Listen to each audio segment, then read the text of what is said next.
স্বাগত ডিবিসি সংবাদে। আপনাদের সাথে আছি আমি ইশরাত জাহান উর্মি। শুরুতেই জানিয়ে দেব আকিস বশির গ্লাস সংবাদ শিরোনাম। দীর্ঘ ছুটির কারণে রাজধানী থেকে স্বস্তির ঈদযাত্রা, ভোগান্তি নেই ট্রেন বাসে, মহাসড়কে চাপ থাকলেও নির্বিঘ্নে ঘরে ফিরছে মানুষ। বরগুনার পাথরঘাটায় বাস চাপায় মোটরসাইকেল আরোহী ৩ ভাই নিহত। লক্ষ্মীপুরে বাসের ধাক্কায় প্রাণ গেল অটোরিকশাগামী মা ছেলের।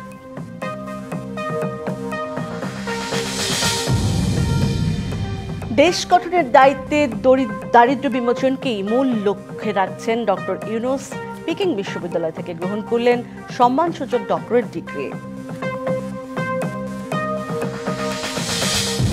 এবং শক্তিশালী ভূমিকম্পে মিয়ানমারে প্রাণহানি ছাড়ালো ১,০০০, আহত ২,০০০-এরও বেশি। ব্যাংককে ধ্বংসস্তূপে চাপা শতাধিক।